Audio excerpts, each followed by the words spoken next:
We appreciate you being here. We're going to begin our time after our call to order with the invocation. I'll ask Linda Southern, if you will, to stand and lead us in prayer. Let's bow our heads in prayer. Our Father, we just thank you for this beautiful time that you've given us, this beautiful weather, the rain that we got that we really needed. Lord, thank you tonight that we can meet as a town to take care of town business, and I just pray that you will guide us in all that is said and done. We ask these things in Jesus' name. Amen. Amen. Thank you. If everyone would stand, please, we'll say our pledge of allegiance to the flag.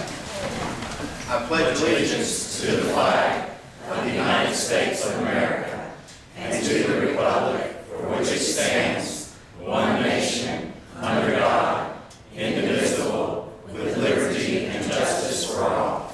Thank you. Please be seated.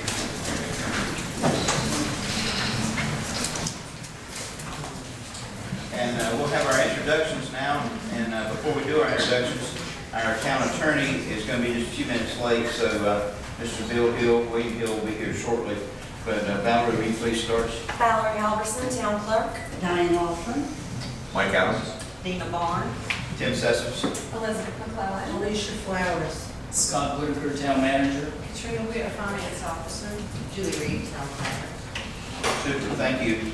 And before we look at our consent agenda, to see if we can approve these all together, unless anyone has any discussion or questions, our town manager has asked that we remove 9A from the agenda, approval of the October 10th date for the summer cycle fall recycling event. That date did not work out, so I guess we'll get another date next month. We're working on an alternate. Okay, so we need to do that in form of a motion. Yes. So You can adopt the consent agenda with that revision to the agenda.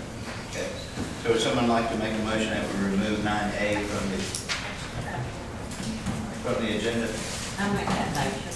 Motion by Ms. Barnes. Second. Second by Mr. Adams. All in favor, please raise your hand. It's unanimous. So now moving on to the rest of our consent agenda. Looking at those items there, are there any questions or discussions on those? I have a question and a comment. Bozeman Gas, what is that? On page 2. We have a separate propane tank at Town Hall that works as basically backup part of our heating system. It's in the ground. And I noticed that we had another leak at the athletic park. It's an ongoing problem, like we talked about, and we're repairing and improving each spot as we go. Yeah, and this is just a comment. I noticed that you had $123 for a staff lunch, and you had $5.54 for town meeting refreshments. So that's telling me I'm pretty low on the total.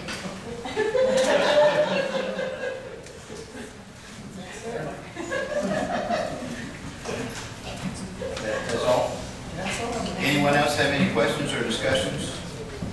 Or would someone like to make a motion to accept the consent agenda as amended?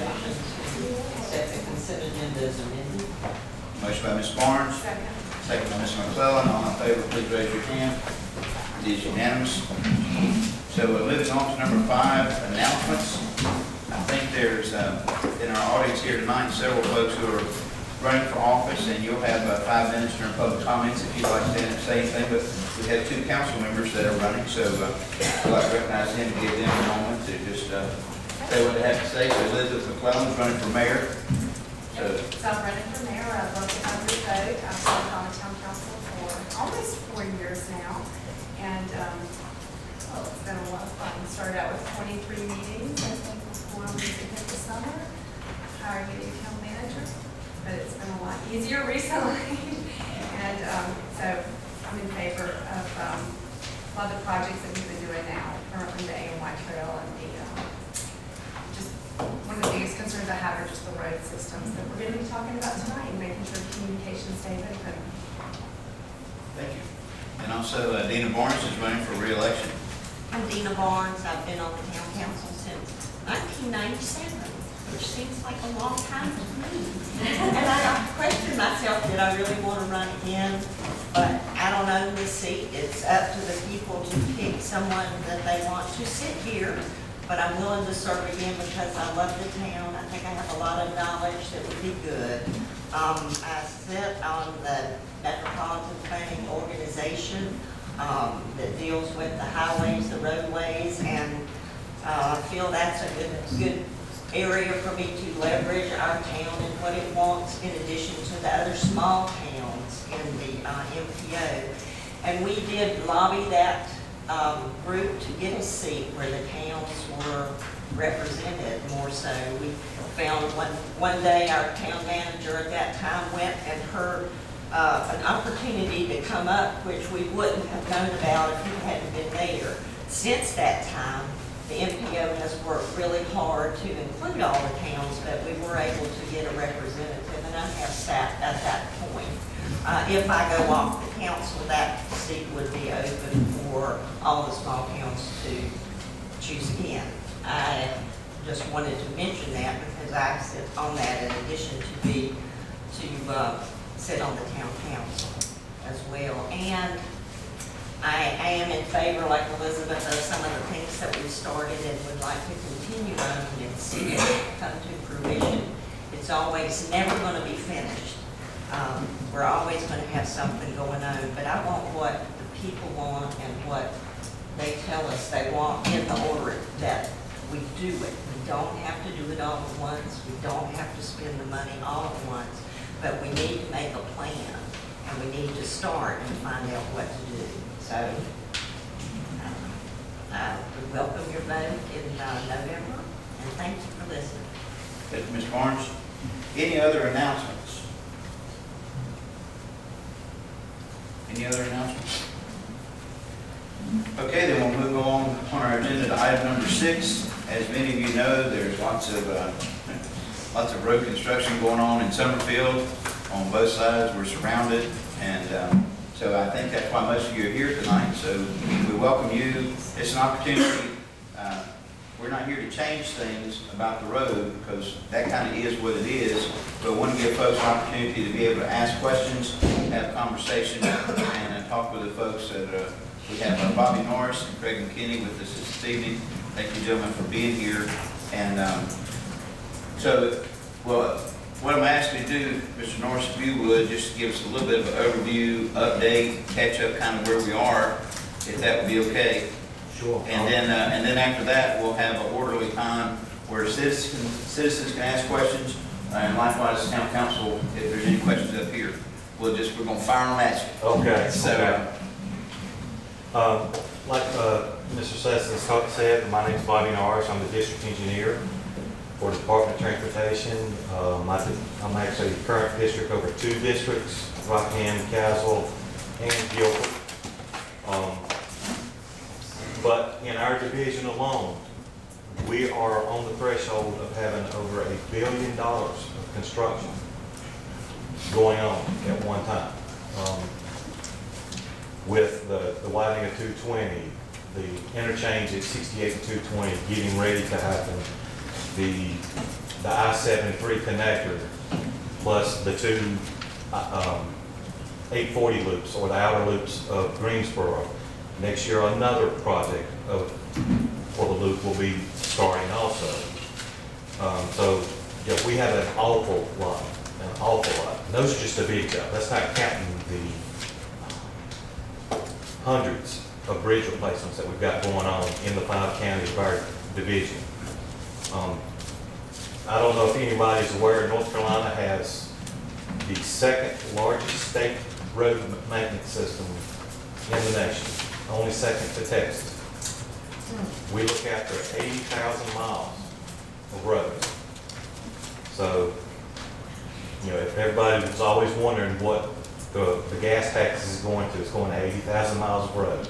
And it's constantly growing with all of these new roads that we're doing now. But as far as the 220 out here, there's a lot of work that's been going on here lately. I know you guys have seen a lot of paving going on. They are on the verge of getting ready to make another traffic shift. I know one of the major issues is Strawberry Road closure. I know I keep getting calls and questions about when is it going to happen. As far as the contractor has informed me that it's going to happen this year, sometime around October, November.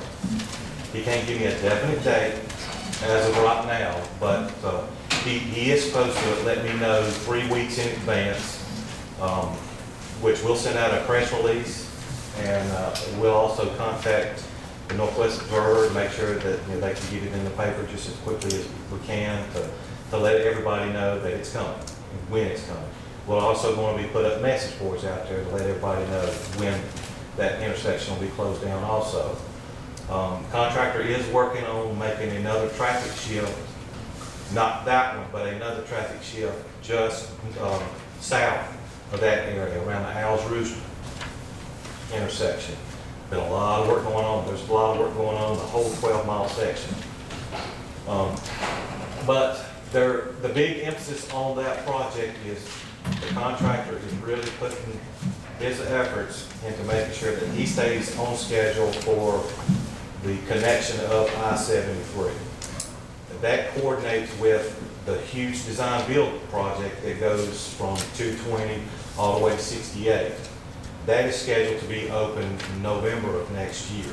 So the section of I-73 north of Summerfield, down there at the Whole River, where all the bridges are, that part will be open, is in line as long as all the plants line and everything else line up to open all at once. Even the new project that's getting ready to happen, we're actually doing a pre-construction conference tomorrow to actually start the construction on the 220-68 interchange. That is even scheduled to be completed at the same time. So hopefully when it opens all. So you're talking about all of 73? All of 73 from 220 to where, the 220-68 interchange to where it's being built now, where it goes cross country and ties back into 68. November of 16. November of 16. When is 220 on schedule to be? Well, it is, the completion date on that is scheduled to be next year, November, also. However, we run into some delays, there's been some issues, some change orders, some design issues, some contractor issues. The design issues, we're going to be granting them some time for that, but I doubt it's going to be enough time to cover the time frame that it's going to take for them to actually complete the rest of the project. We are working with them to try to get a plan with them, setting milestones, small milestones, so they can hit them. Instead of giving one big picture, just a bunch of, base 1, base 2, base 3, then next thing you know, you're home. So we're trying to keep them on a schedule that way. That seems to be working out a whole lot. I mean, probably over the last 3-4 months, you've seen a tremendous amount of work start happening. And with the connector, the 220-68 connector, I-73, I know they're working day and night, 7 days a week. I know probably a lot of people are probably going to be upset about the noise. But, that's the reason why that project was led as a design build. One thing is to get it done quick and to have it opening up at the same time as the interchange under the 220 project. But it is a lot of work going on just in this small little area.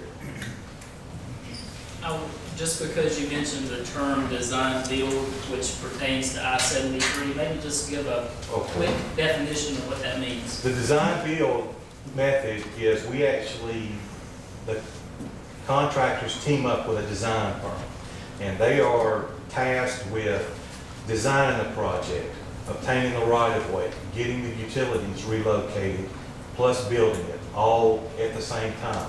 What that does, it allows them to actually start working on it in the middle of some of the design parts. And, once they get some right-of-way issues taken care of, then they can go work in those areas. But under the old way is we don't let the project until all the designs are done. We don't let the project until all the right of way is closed. We don't let the project until all the utilities are relocated. So that helps speed up. This process probably would have took 7, 8 years. We're actually going to get it done in about 3, if I'm not mistaken. So, you know, and it's almost a 200, right around a little over $200 million job, which is a lot. Like I said, that's part of the almost $1 billion we're looking after. Not to mention coming up in the next year and next year, this probably doesn't have much to do with Summerfield. Anybody who travels the interstates through our division, they're going to get some major rehab in the next 2 years. Major resurfacings. Concrete is going to be ground. Concrete rehab. A lot. We're looking at almost 12 projects that we're looking at doing over the next 2 to 3 years to get that done. And that was from some money that Raleigh had found, and they asked and we volunteered for it. So, but I hope I've explained. I mean, I didn't go into any of the bridges that we've got going on because there's just too many of them to go one by one. Okay, And major resurfacings we've got going on too. So. well, thank you. Questions from the citizens? If you have a question, please just raise your hand and we'll recognize you. Sir? Could you, on that map, go from the south to the north, the area that'll be open in November of 2016? Sure. Would you keep on bouncing around? All right, so here is the Hall River interchange down here. The section that I'm talking about will be open will be from 68 all the way to right here, all the way across. This is at the 68 interchange, but it's going to be open all the way across down to where 68 comes back down over on this side. Does it also include a connection from 68 to Bryan? No, that's another part of it. But that part, that's the I-5110 project. That part will not be open at that time. But they are working on that at the same time. That was one of the stipulations for this. I know the 5110 has the extra bridge for the taxiway for the airport. I know that the bridge will be done, but the actual roadway I don't think will be done. Did that? Yes, thank you. Sir, once it's all done, what kind of net impact do you expect on traffic flow and volume to the Summerfield area? To the Summerfield area, a lot of truck traffic should be taken away. A lot of the backups on 220 should be taken away because this will be interstate. It'll be, you know, straight access to Interstate 40. So, you know, hopefully it will take a lot of the traffic off of that. It'll also provide some ease for the Hamburg Mill area and Pleasant Ridge area. I know a lot of people probably travel Pleasant Ridge. You know, if you're on this side, you'll be able to get onto that and actually stay off Pleasant Ridge because everybody knows the backups. Carlson-Dairy, Lewiston, and then the intersection at 68.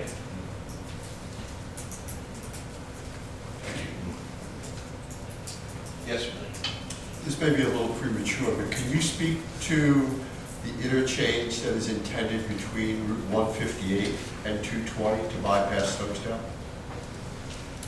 To bypass Stokesdale, that project is so far out, we really don't have public hearing maps. We just got alternatives. Yeah, they did not make funding in the latest round of prioritization, so it's an unfunded project right now.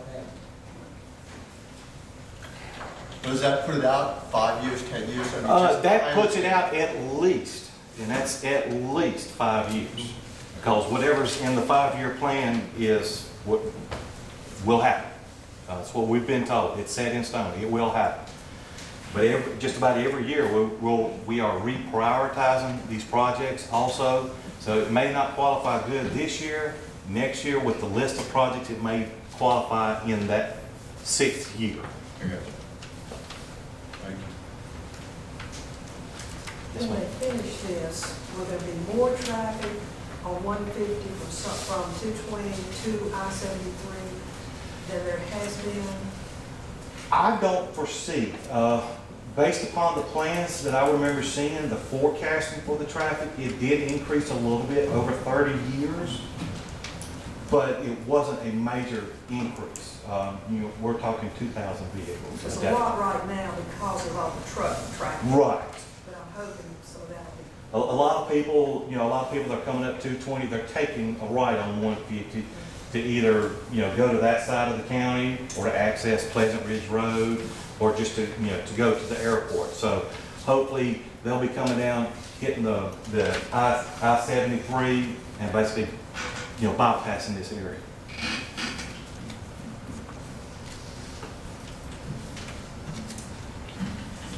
Another quick question. How, the divided highway with the median, Yes. how far does that go in south of Summerfield? South of Summerfield, if I'm not mistaken, it's all divided with strategic openings in it. Where we are actually, controlling turns, major left turns. And I don't want to pass the experience, and what I have actually witnessed is a lot of drivers, they can't drive. If you give them a choice, that 90% of the time they take the wrong choice. So that's the reason why it is. Everybody thinks U-turns are more dangerous, but if we're controlling where the U-turns are taken, and that's where these openings are, then, and where these are, they're strategically placed so that there's plenty of sight distance. And I don't know if everybody's ever wondered what that huge bubble is. Those are turnouts so that a truck can even make a U-turn. They can actually go and swing out to actually get back in without tearing up the medians. And it kind of allows them an acceleration on the side. But it does allow them to get across and out of traffic too. Okay, that's good, thank you. All right. As I understand what you explained earlier, the I-73 from 220, Right. just north of here, Right. will take us all the way down to 68, Yes. basically by the airport. Yes. Okay. What about the section between there, or I guess a portion of that, and That was Ryan Boulevard? That's what Mr. McKinney was asking about. Okay. It's the I-5110 project, what we're looking at. Okay. It also connects to Bryan Boulevard and reconnects back up to I-73. That part of the loop. So under this major project, when it's finally done, it will all flow down to the interstate. And I don't have all of that graphic, but what you see here, this is 68 headed north. This is that nursery there at Edgefield Road. So this is where the bottom end of that project comes into 68. It loops around at Pleasant Ridge Road and goes over to the airport. So it's not a full graphic, but it shows you part of that. Bryan Boulevard will be dead-ended. I don't know if y'all are aware of that. That's part of this project. It'll be a dead end? 268, yeah. Yeah, the car coming out from Okay. 68 going towards the airport, yeah, and you get to Regional Road, and that'll be about as far as you'll go. Now, will that continue all the way towards the farmer's market? Is that another section of this road construction? No. Or is what we're looking at there, all of the construction that's going on Yeah, at the this base is of all, 68? what you're seeing at the, close around the farmer's market on Market Street, is that what Okay. you're seeing? That was a whole separate project. Okay. That, yeah, it's been going on for 3-4 years now, if I'm not mistaken. Well, it's in that farmer's market area, but it's on the Market Street project. Oh, that's interesting. Well, we just did a final inspection and it's gonna take them months to finish the final inspection. But yeah, that was a completely separate project. Yes, sir. If it dead ends at Regional Road, is that y'all will cut it back through to go on that new section you're putting in there and get back over 68 off of Bryan Boulevard? There'll be a connection. This project, that's the reason why it's getting cut off. Is Come so, back to your map, Scott, that you had. yeah. Come back to here, map. Would be totally cut off, I don't know if you Scoot it down. have to.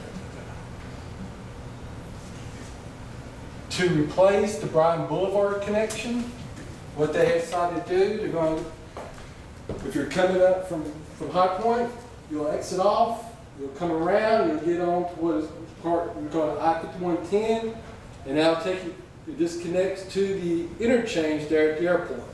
So you'll be able, so if people come from the south, we'll go that way.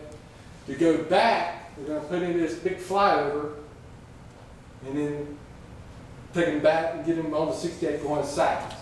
So these two ramps take the place of the current Bryan Boulevard connection to the airport. So that'll be eliminated then, eventually.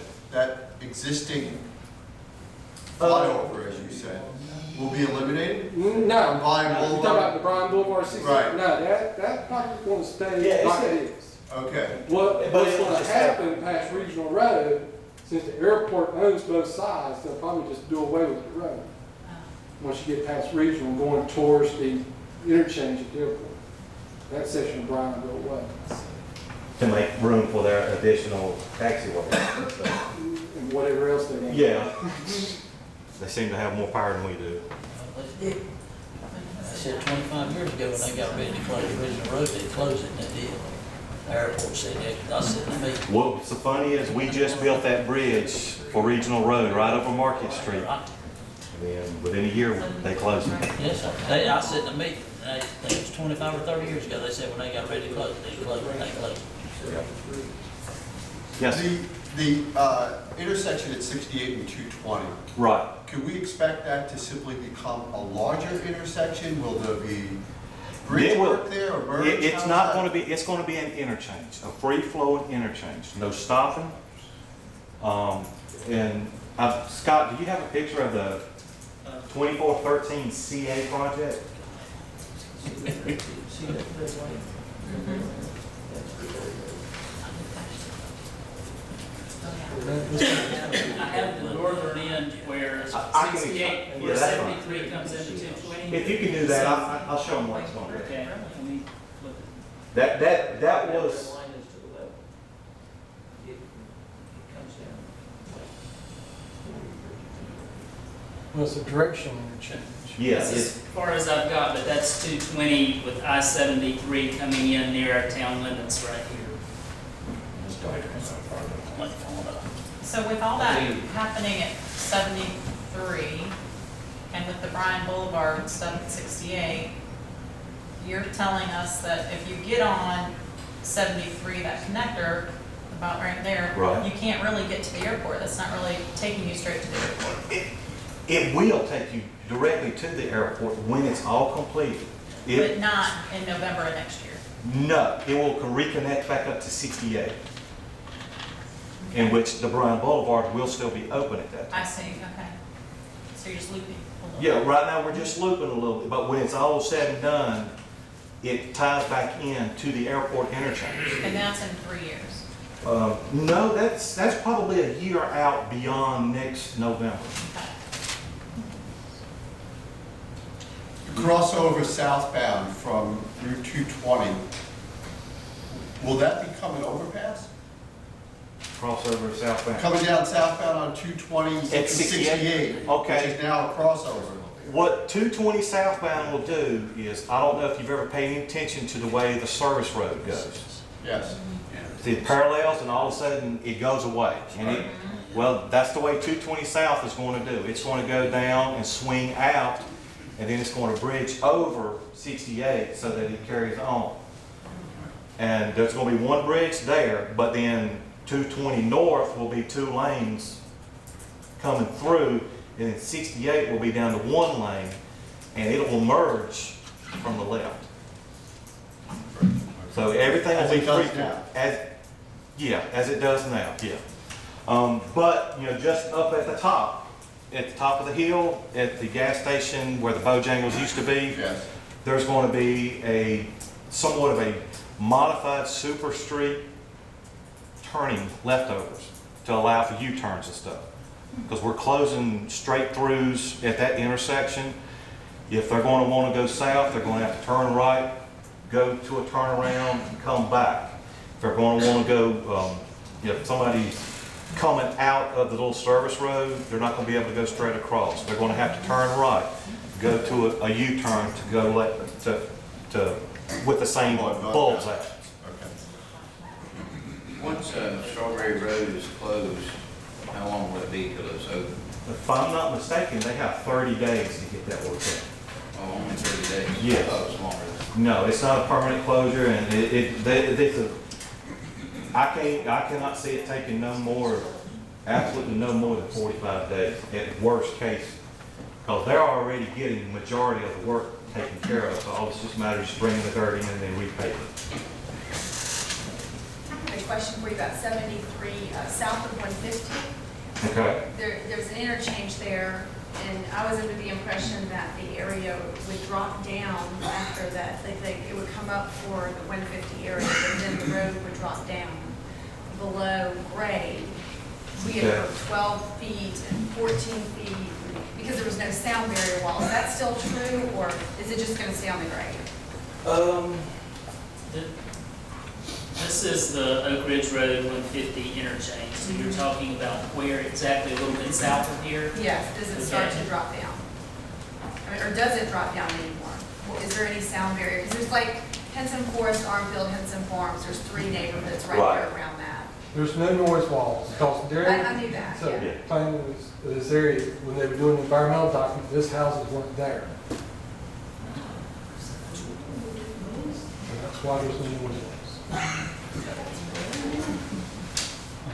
But that, I had heard that they were gonna drop it down. Well, it's in a cut, because, because you're starting south of this interchange, somewhere here is a point, it's a hinge point where it's going from at grade to below grade, because they're going underneath 150. Right. Right, that's what I thought. So 150 is over top of this road. Right. So it is gonna be down below where the current grade is, the road. Kind of like what Yes, happened at over that at location. Paint Creek and like Painter Boulevard, where Yes. they went really down deep like that. Will Yes. something similar to that? At the 150 interchange. Okay. Yeah. And does Painter Boulevard, does it cut over to? You mean 840? What? 840. It's not Painter Boulevard. It's not. The media named it Painter Boulevard. Actually, it was on our thoroughfare plan back in 496.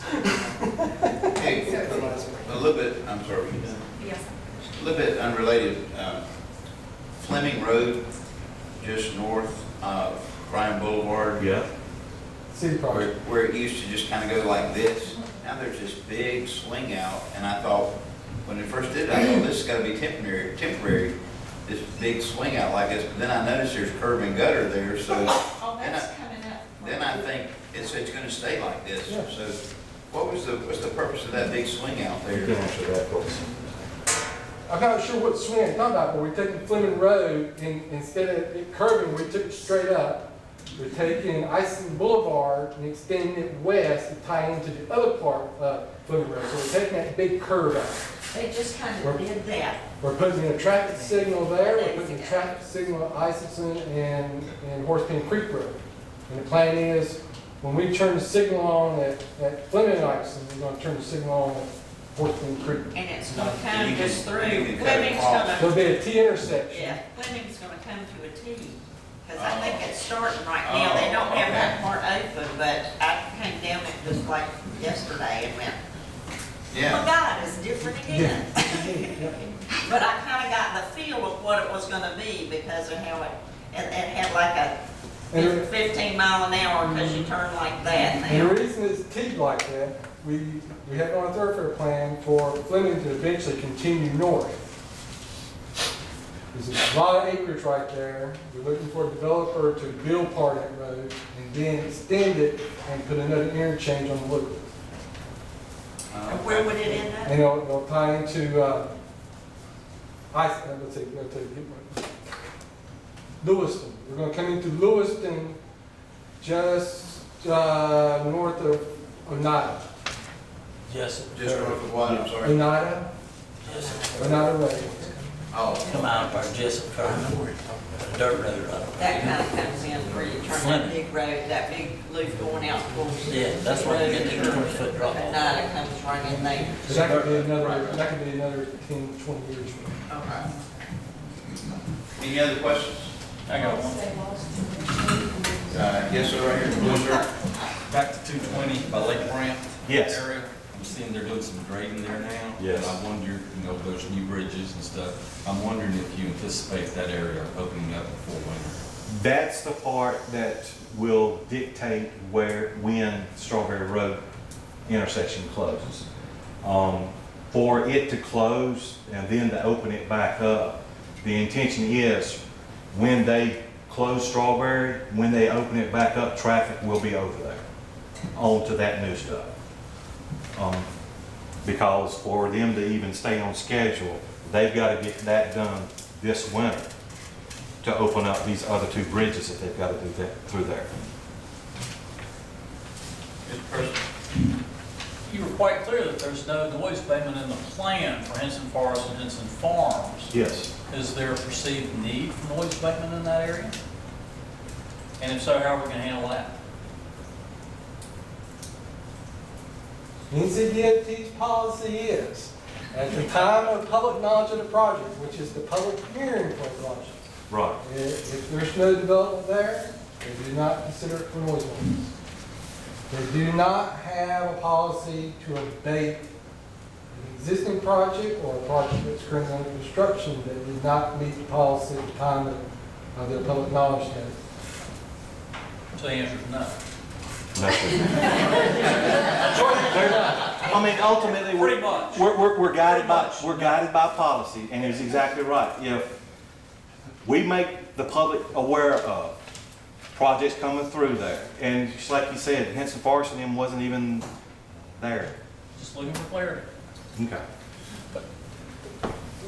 The part down south when they rerouted I-40, didn't they actually come back and add some noise stuff down when, or when they rerouted I-40 in the southern? I don't know the correct road name, but the one that, the I-85 that kind of goes around the south end of Greensboro and connects to I-85. Yes, that's part of the loop. So it's, I mean, That's, it might take an act of Congress, but I mean, it's possible. A lot of that stuff, there was already existing neighborhoods through that area. So but there are newer neighborhoods, but there were existing neighborhoods which qualified it to meet the policy, to be for the sound wall. There was one issue, we actually had to put a sound wall on top of the bridge because I understand about the noise abating walls and the policy. However, we've asked, I live in Henson Forest, we've asked if it is possible when they're going to be doing a lot of excavating, if any excess or surplus fill could be used as berms between the exit ramp and the Henson Forest property line. And they said they'd consider it, I don't know who they directly, but has that surfaced to your level? Or? No, it has not surfaced, but because it is a design-build project, the designers would have to design it that way. I have not seen anything come across that is the plan. I do know they do have some dirt that's going to have to be taken away off of the project. Well, we're trying to help you save money by not taking it too far. Balance site. Is there a contact for the design build contractor? Is there a contract? Is there a contact for them, for people to contact the public? The best way to contact them would be actually to go through me or Patty Eason, who's the division construction engineer. Because we're consistently, if we're wanting things added, we can get it added. We still have to pay for it. I mean, irregardless, we still have to pay for it. And not only are we talking about additional construction costs, we've got to do additional design costs, we've got to do additional right-of-way costs, we've got to do additional utility costs. And you got to permit it. And you have to get it permitted. Is this a military project? It's a government project. Any other questions? Just a couple of quick comments with that interchange at Oak Ridge Road 150 and I-73. Most of you residents might know that, but this is the realignment. So what you're seeing on the screen, this yellow, is basically the straightening of the road, what's been cleared now that you see through there, just east of Henson Forest, the entrance. And one other quick comment about that whole road, talking about the project. Next year, 2016, it's scheduled to be paved from 68 all the way just past Town Hall here in Summerfield. So all of that will be paved. It'll be widened 2 feet on each side, the road overall, and they will pave up to this project, the I-73 coming through, jump over and let 73 take care of that. And then they'll pave just past Town Hall, and then when the 220 widening project is done, they will pave up there on Oak Ridge Road up to meet it there close to Town Hall. Will the old I-50 or Route 50, which I think, there you go, that's still going to be there to allow the people who have homes that driveways go out to them? That's a Mr. Norris question. Well, as part of this will be removed. This part will be removed. As part of the Which project. part? The old part, this part right here. Okay, That's old 150. so that's going to be gone. That's going to be gone. Like this right here will provide access to this property right here. All of this is going to be controlled access, so those properties in here will not have access. So that's what they're being purchased under the project. Same thing on this side. So if it's in controlled access, if they do not have accessibility to a state road, they will be purchased because they become landlocked. Can I follow up with that question? Sure. There's a large tract of property there that's for sale next to Armfield. And where you're showing that one house being able to go out. Right there where we just pointed. You're going below it, you're right there. Yeah, it's a good track right there. And, trying to figure out what the heck would be a facility that would go in with that 80 acres, given that kind of access to 150. It doesn't look like there's much of a way to get in and Well, out. here's the thing. This is basically providing, I'm not familiar, is this all one property? Yes. This too? Well, not on the other side of that road, I don't think. Well, that's what, this is probably being provided for this. Yeah, This has access right here. it will have, huh? Yeah, it will have access there. The controlled access that I'm talking about is this line right here, then it comes across, and then it shoots straight across here, and then it goes back over here, all the way down to, and then this is 73, so it's all going to be controlled access. Controlled access here will be there, and then right here. Will Brookbank Road change at all there at the 150 interchange or no? Brookbank Road, Other way, see how Brookbank Road's coming up to Oak Ridge and it curves around to the right and there's, this. no. Brookbank. That's right. Remain like it is. Brookbank is Oh, I got it, right here. Sorry. Yeah, this will remain like it is. Okay. It only changes down close to where it crosses 73 on the east side. It gets realigned Yes. and moves up north just a bit. And you can, if you're in that area, you can see the clearing of the woods where that will go to. Ms. Dunn? Thank you very much for coming, talking about what the people want. Clearly, people in this room are all very interested in this. I've lived here 12 years. I've never seen a presentation like this at a town meeting. I think it's really excellent, and maybe in the future, we could have this twice a year. It's, you know, someone says, well, you can go to public hearings, then you go to public hearing, it really isn't an area that is most interesting to people. So. Only if it's affecting your property. Exactly, That's it. yeah. So, thank you very much, and I hope you can come back again, and it would have been so much, better if we'd had something like this 5 years ago, 10 years ago, when this development was going on, because I do share their concerns about 73 and Henson Forest. I mean, it's going right through. Second, the question would be, this is helpful. Could the town have large printouts of what you've shown us and put it at town hall, maybe out on the wood countertop? I don't think they have enough room. We've got a whole vacant room. I mean, 50% of the building isn't used. If you look at The plans that you're talking about for this particular project, let's just say the 220 project, they're that thick. And that's one of 5. Yeah. Okay, maybe it doesn't have to be, you know, it doesn't have to be the encyclopedia. But yeah. This is a special interest. I'm sure that we could find some that would be a special interest, but maybe it just have the information in town hall, out there, you know, in the open room, if people want to stop by and take a look, because this is very helpful. I think Scott has copies of these. We have most of this, and we have, for instance, we have these files on our server. We can pull them up on a large screen if someone comes in with questions, and we can show it. We might not can answer all the questions that DOT and the MPO could, but we can pull it all up and show you. And so we have a lot of that, or we can certainly get anything that we don't and display it largely on the screen. I'm thinking that's not the best use of your time. So I'm just Well, thinking. this conversation is not about that. It's about asking questions about the road. So if we could limit our questions to that, it would be much better. But if there's more information provided, it would be helpful. Sure, agreed. Are these maps available on your website?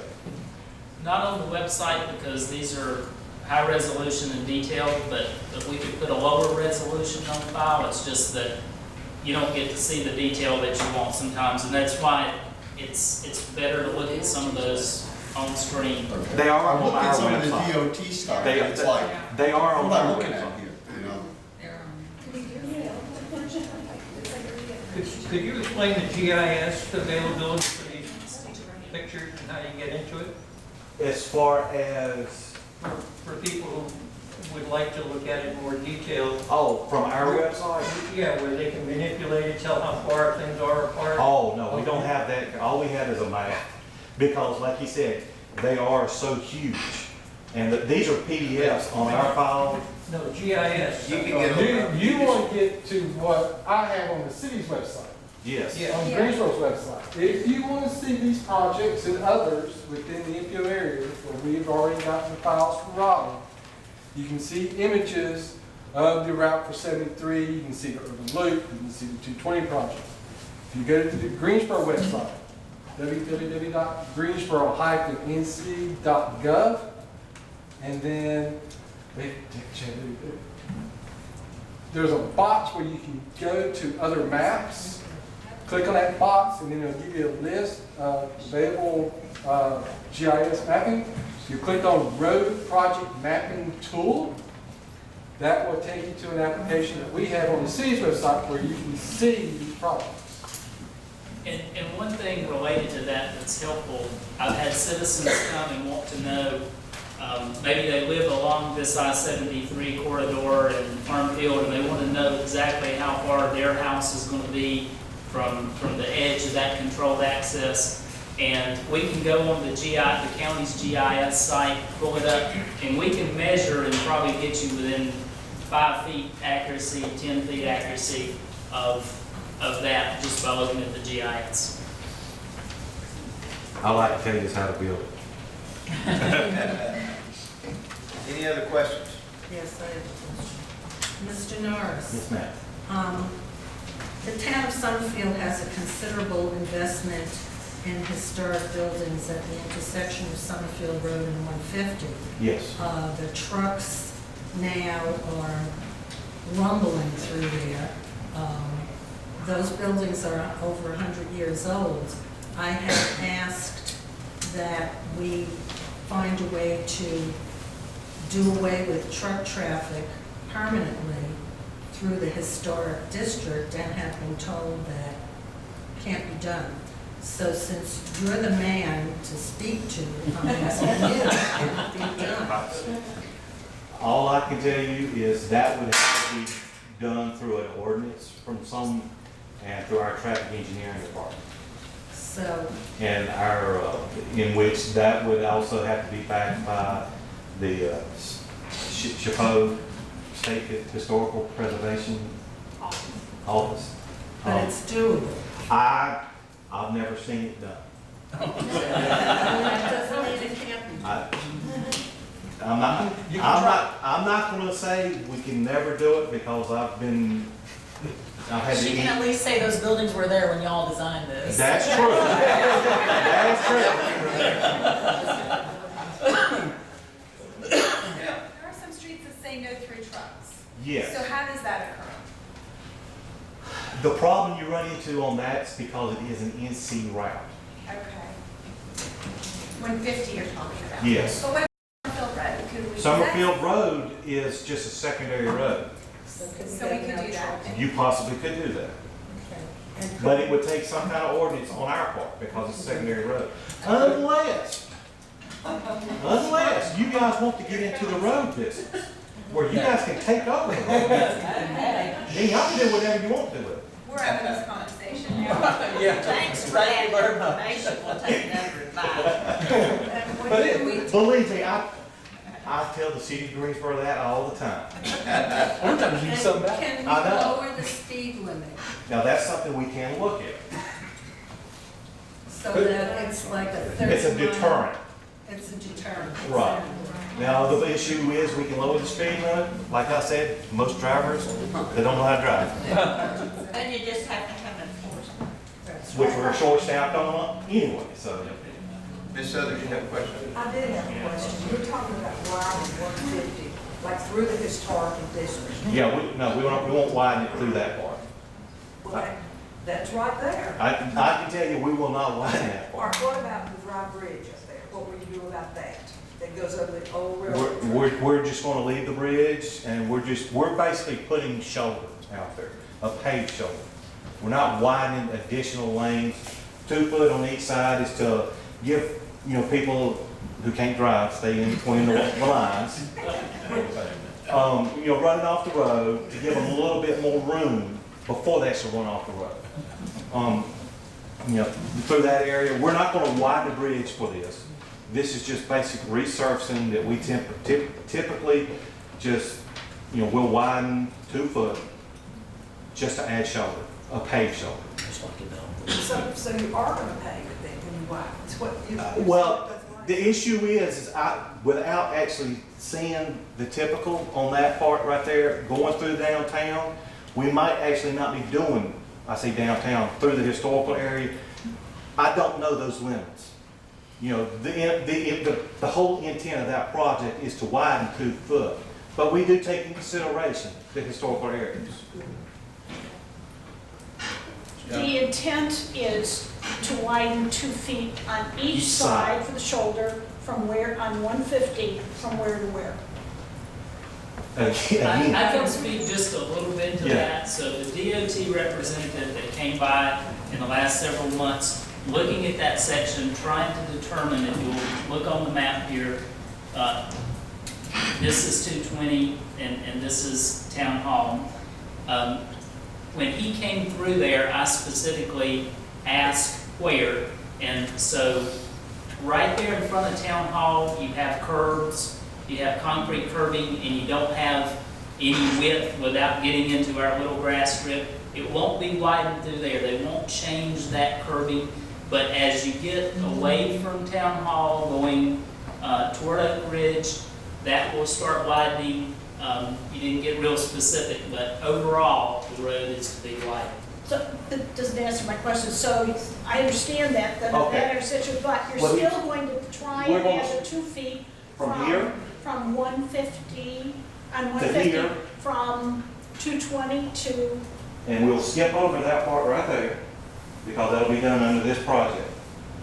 and then pick up here. Okay, so you're gonna try to do the whole thing on 150? Pretty close to it, yes. Just west of Town Hall. Yes. Any other questions? But you'd still go from Town Hall to 20, that section? No, that's being done under the 220 project. Okay. Anything right here in red, here's an intersection that, here's where your town hall is, right? Yes. So, you know, the construction limits of the 220 project is just west of the intersection.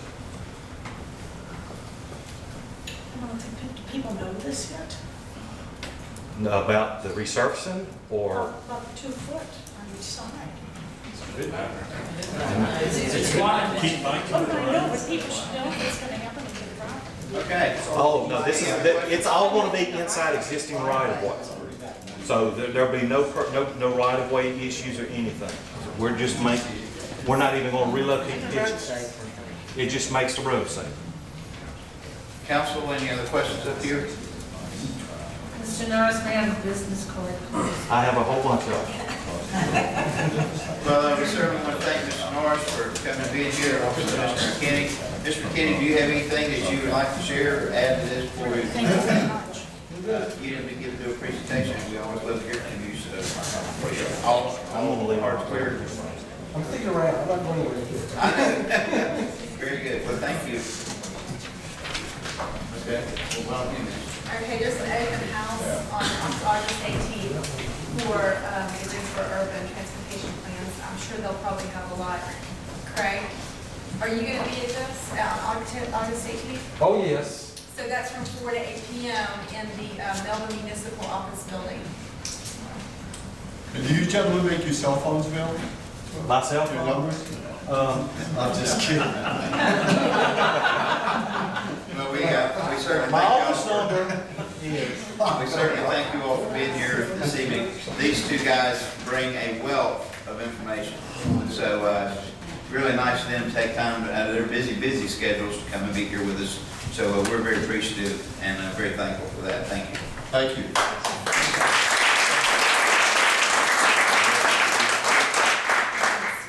Okay, we'll now enter into a time of public comments.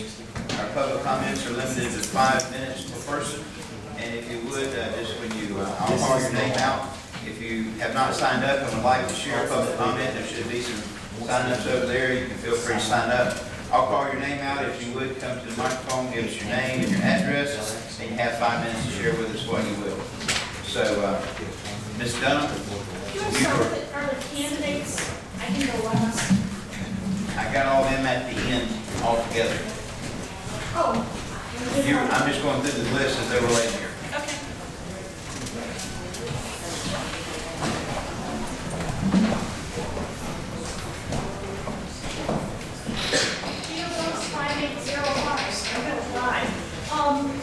What the people want, obviously, and I feel really shortchanged that I've lived here 12 years and never had, the town never hosted something like this before. Again, it was just, well, the whole Q&A sort of thing, with CDOT, I haven't seen it up here in the town. So I just think it was a real plus, and I hope that it can be done in the future. And, what the people want, people have been, people's fiscal conservative, and, they have a question with $8 million in the bank, and why do you levy taxes? And you levy taxes to save money, or in case you want to do something, and year after year, you don't spend 50 or 55% of your budget in the levy. So, and I think people have been pretty strong about that they really didn't want the taxes levied just to save money, and how you're planning to spend the money. I think you talk about large projects, they can go to referendum, and I think we need more, we certainly need more information in the budget process. Let's see. One thing I'd like to, just to comment about how great it is to have NCDOT and have one government agency that's responsible for this, and what a great thing it is for North Carolina. In a state like Illinois, you have all these departments of transportation. You have your federal, you have your state, you have your county, you have your municipal, you have your township. For example, when it's a snowstorm, they're all out there plowing snow. They lift up their plow until they get to their road to put down the plow and plow the snow. And they're all taking care of pockets. The state of Illinois just builds toll roads. And then all these local governments are building roads. It's terribly expensive, it's not efficient. We're very lucky in North Carolina to have an NCDOT like this. And then they can prioritize in projects such as Greensboro and the airport, which is a tremendous economic advantage for everyone in the state. So I just wanted to comment on that. I think it's terrific. I'd like to, pretty soon, we're going to see a lot of signs. It'll be election time. And politicians seem to be able to do an awful lot with their signs. The small businesses are not able to do. So I would think that we should try and, I think we need to look at what the small businesses need to do. For example, I feel very bad that Kevin Golden had to leave. I remember being here at a meeting where there was a lot of discussion about the sign that he wanted for the antique mall. And the council approved the sign that's up there. He spent thousands of dollars to build it. It was definitely approved in public meeting by the council. And then later on, the town said, well, it's not meeting criteria or whatever. And there were events going on there. They had a chili cook-off. There were one or two other events, and he wasn't allowed to advertise. And with small businesses are bringing people together in the town, and I think that they should be able to put their signs out, especially if it's only on the weekend. Politicians, your signs are going to be all over. You'll be able to put 5 on one piece of property if you want to. But I think that we need to do more for the small businesses. Thank you, Ms. Dunn. Mr. Doggett?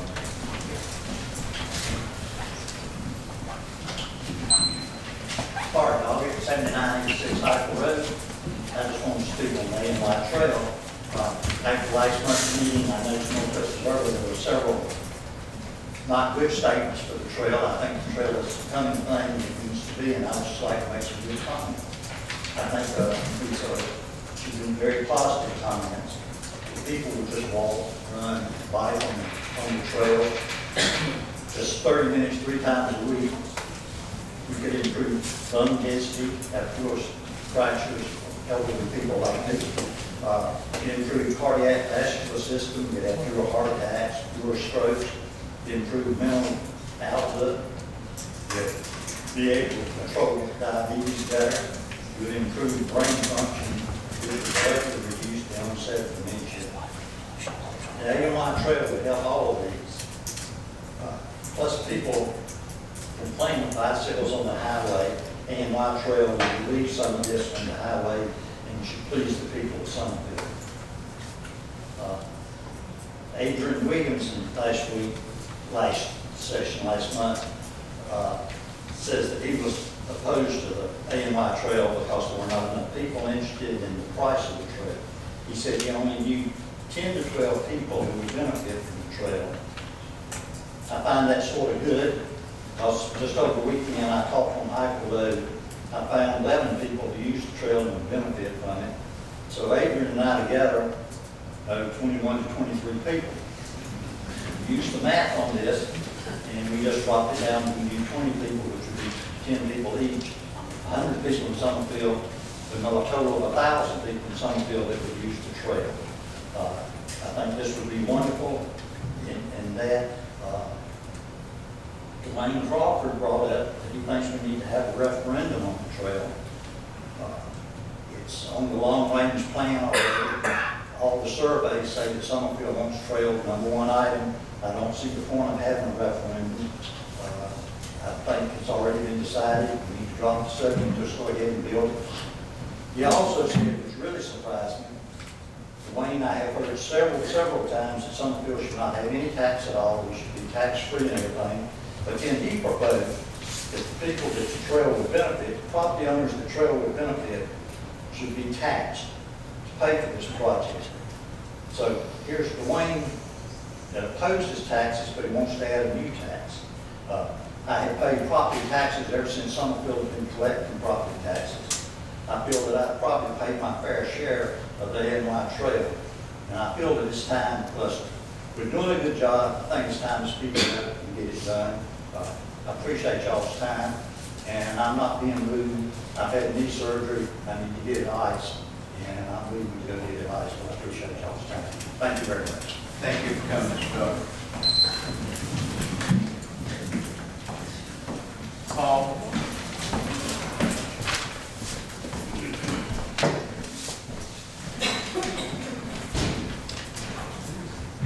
My name is Paul Vander. I live at 7707 Summerfield Road.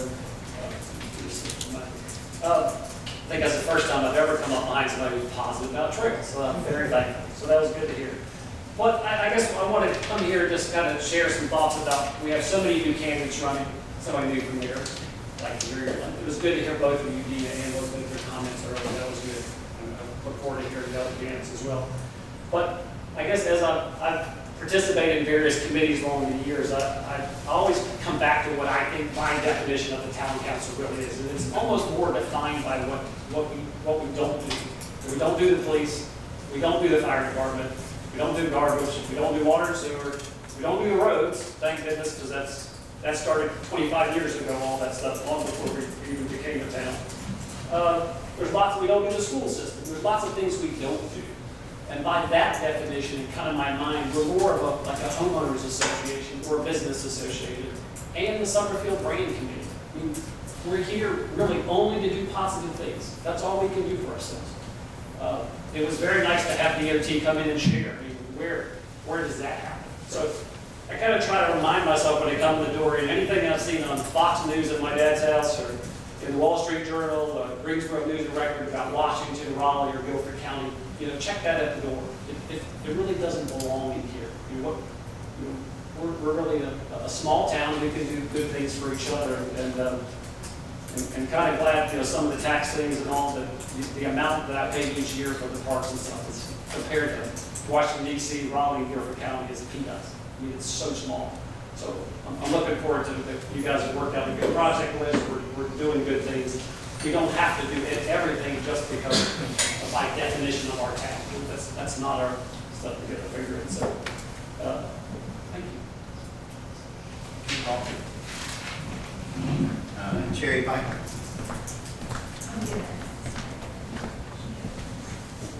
I'm sorry? Is this time for announcing? Yes. Okay, because I'm not, what I'm doing Oh, okay. Yeah, that's fine.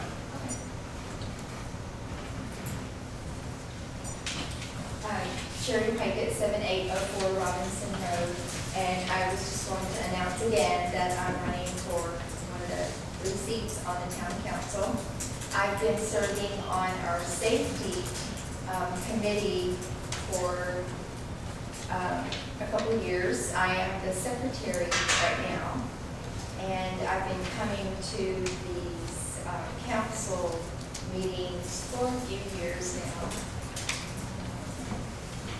And I was just going to announce that I'm running again. Thanks. Thank you, Ms. Pickett. Dwayne Crawford?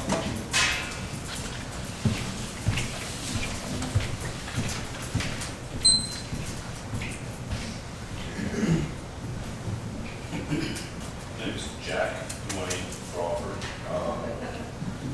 I'm running for council, and one of the primary planks of my campaign is going to be to keep the promise. Keep the promise of limited services, low tax government. When we founded in 1996, there was a flyer that was circulated saying we would be a limited services, low tax government. The sheriff would provide law enforcement, fire department to provide fire protection, and there would be a intent to keep taxes low or no taxes. We grew rapidly through the year 2000, 2001, through lots of petitions, hundreds of people petitioned, hundreds of people outside of what is the town boundaries petitioned, because there was a promise and a flyer circulated that this is a limited services, low tax town. And we grew from 2001, 2002 to where we are today through people moving here for what we are, not for some new promise that came along since the incorporation and since the petitions to be annexed. They moved here because of what we are, not because of what they thought we would turn into. So been lots of promises made. These two documents I refer to, the flyer that circulated our incorporation, the flyer that was circulated for that rapid petition to annex, to get out of the way of Greensboro. Some people didn't get it. There's a bunch of people on Satellite Brand that petitioned to be in here that didn't make it. Some did. Some of us were fortunate enough to make it. Those two documents are not on the town website. So, one of my first promises, if I'm so fortunate to be elected to be on this council, one of my first motions will be to put those two documents on the town website where they can be found by the citizens who formed this town, who petitioned to be in this town, and have moved here since then, so they can see the promise that was made. Another thing I would do, if I'm so fortunate to be elected to be on this council, is that I would make a motion at the first council meeting to put this Parks Trail, AMI Trail, the Greenway Trail, as a ballot referendum. We're talking about a town that has $8 million, give or take, in the bank. We're talking about a town that is fully conscious that this trail is going to cost in the ballpark of $5 million just to get to the dry bridge as a count going further. I would put this on the ballot because I think the citizens of this town that were smart enough to incorporate the town, that were smart enough to petition and annex, to be annexed in the town, that were smart enough to move here based on what we are also smart enough to vote on a referendum for spending over half of what our budget, or what our reserves are. And the third thing I would change, the third thing I would propose as a change, I promise I will make a motion to put this on the town agenda, is to change the comp plan. We have 12 items on our comp plan. The one that got the most votes, the one that the citizens put those purple dots on, the one that they all agreed on the most, this is a limited services, low tax town. For some reason, that was put at number 12, below everything else. I think it belongs at number 1. And I think this idea, this thing, this concept that brought us all together to incorporate, that brought us together to grow through petition annexation, that makes people want to come here today. I think that ought to be the prism by which the remaining 11 items are viewed before any decision is made. It ought to be number 1 because that's what people can be consistent with from the day we incorporated to a rapid growth to today. Thank you. Thank you, Mr. Crowe. Reese Walker.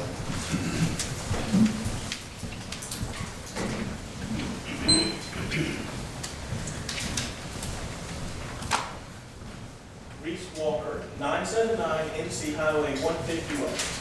And I want to take this opportunity to introduce myself. I'm Reese Walker. I'm also running for the town council seats. And what Jack was saying, there were some good things there. But I remember in history class, in 1777, the Articles of Confederation, that was what we used, the U.S. government, that was it. The best country in the world used that. 4 years later, we scrapped that with the Constitution. So sometimes we have to look to the future. We have to keep moving.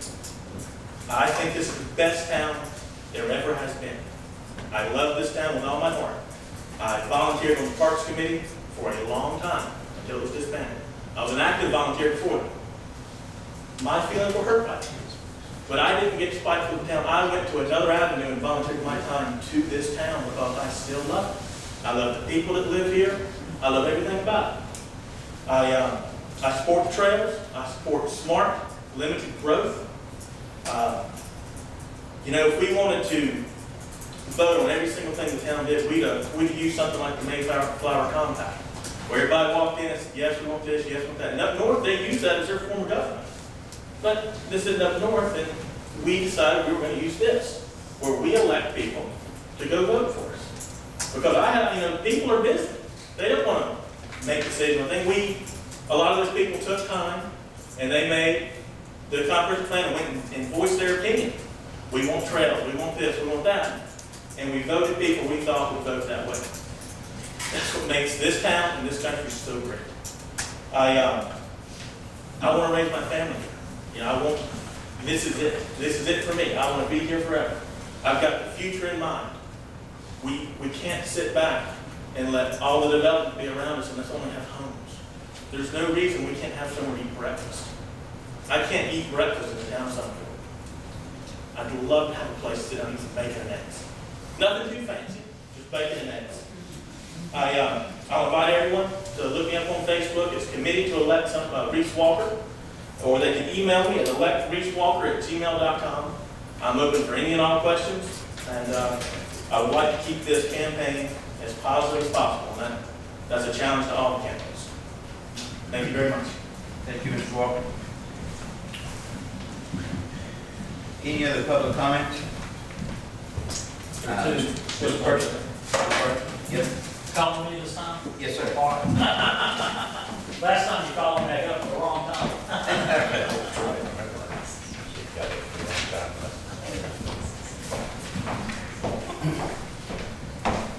Thank you. Most definitely. My name's Chip Person.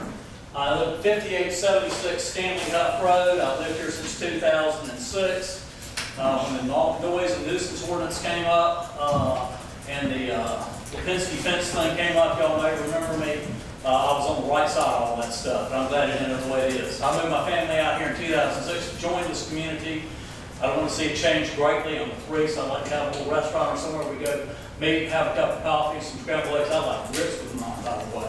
So sausage and bacon doesn't matter a whole lot. Mom, apple pie, the American way, and you may have noticed earlier, I like concise and truthful statements that tell the whole truth and nothing but the truth. So that's what I'm running on. Controlled growth. You can't change the future if you don't pay attention to it. And that's what I'm here for, is to be sure that it grows in the right direction. And you got to keep people like Mrs. Barnes on the council if you can, because she's the conscience and the history. And you got to learn where you've been or see where you've been in order to know where you're going. Thank you, Chip Person. Thank you, Mr. Person. And Mr. Williams.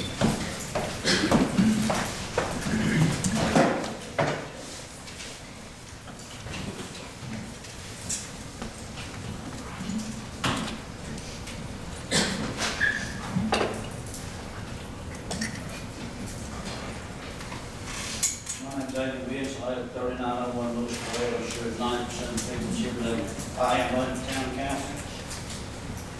And if I'm elected, I'll keep being the same person I've always been. Say whatever I think. I don't pray don't make too many people make it. But you'll know the truth. We was talking about all these other projects we're doing. And the only problem I have, I don't care what you do, except I don't want you to spend the money. Because it's just like I said on television. You know, the money comes from somebody.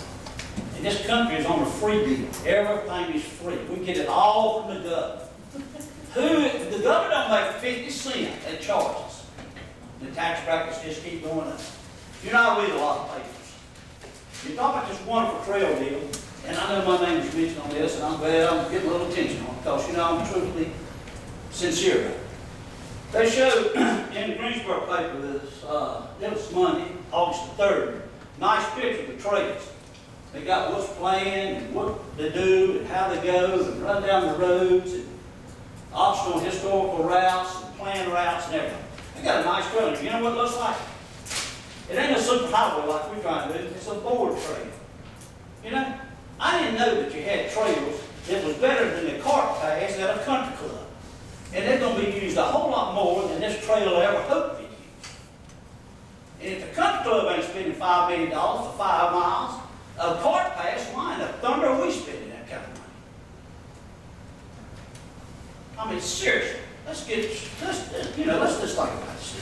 I don't care about the trails. I don't care how many trails you put in. But just throw money down the rabbit. And as far as I'm concerned, that's what we're doing. Because just like last month, we come over here and we talk to vineyards come over here. They got a little Mickey Mouse trail over there compared to what y'all trying to put together. And what do you say? It's going to cost what, $38,000 probably? Well, I look at the packet here, and it's going to cost anywhere from $8,100 to $3,600, $36,000 to fix the little Mickey Mouse trail, as I call it, compared to what we're trying to do. I mean, nothing against y'all's trail, but reality is reality. I mean, if it's going to cost that much to keep up a small trail, what's it going to cost us later on in life for this big humongous? Hey, what we're going to have? We're going to have a 2-lane cart path where people can ride their golf carts down and stop and talk and have a picnic or something. I mean, as big as y'all want to put this thing, it's trouble. If I make people mad, I apologize. But it's one thing about it. As the mayor knows, I'll talk to him, it don't make no difference, and I'll say what I want to say, and he says what he says, and we leave, and we both get along, and that's the way it ought to be. And sir, you're missing a golden opportunity, and I hate you didn't run again, because I plan on getting her seat right there if I'm elected, and I was going to worry you to death and never meet that. I was going to quit her seat. But it didn't work out that way. You just got, decided you had other things to do, and I appreciate that too. I was truly going to do that. And I appreciate the way you've handled meetings. You've done an outstanding job in that, better than we've had in years. And you always, no matter how much trouble I caused, you never shunned me. And I appreciate it. And I thank you for it. It's what the stand means. We've got to try to work together. And I'm going to be boisterous. And I'm going to say what I want to say. Hey, that's just the way it is. And I hope that I'm elected. I hope I'm over on the other side. And it's not that I'm against the growth of the town of Summerfield. I'm not. But I want it to grow in the right way. And unfortunately, as I tell people, and I've said it more than one time, I was one of the ones that went around here and got people to sign petitions to come into this town. And I promised them. But I lied to them. But no, I hadn't lied to them. The people took over lied to them. Because I told them, well, we'll be like the city of Greensboro taxing the deal. Well, we had taxes to do so far. But with all this spending, it's bound to come along. It just can't make it so. Thank y'all. Appreciate it. Hope, pray y'all vote for me. Because if you do, you'll have somebody to speak for me. Thank you. Thank you, Mr. Reeves.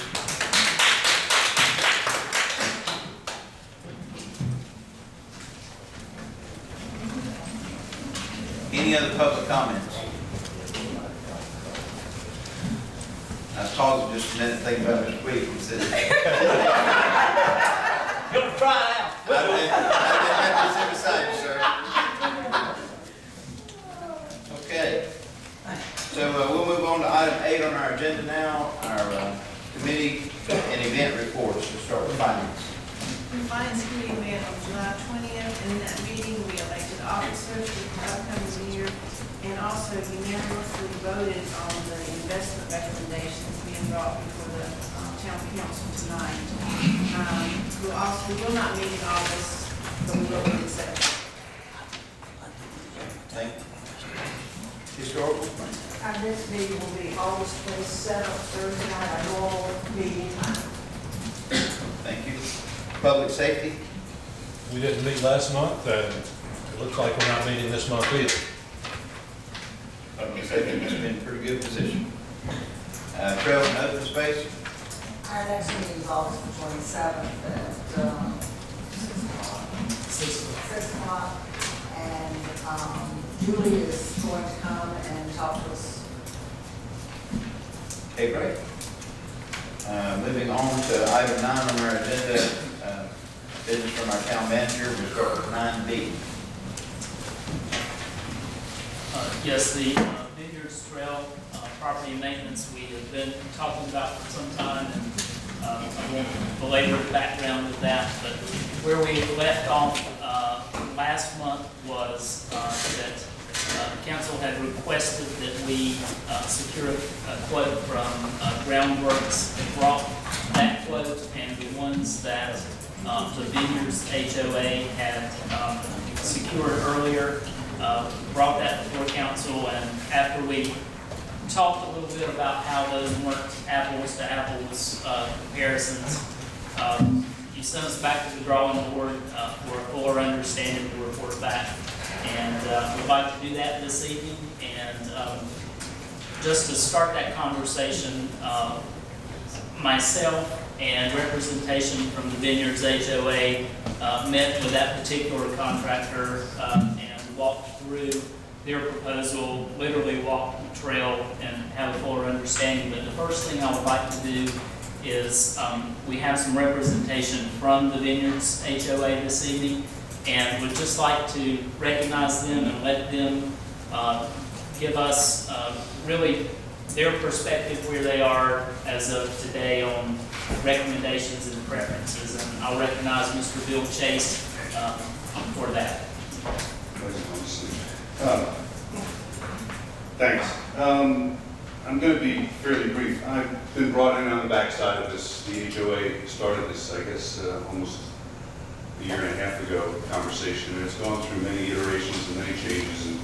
And so what I'd like to do is, first of all, touch on what we're trying to do, is establish basically a mutually agreeable repair and maintenance of this particular shared trail that's been established in the vineyards when the vineyards was established in 2004.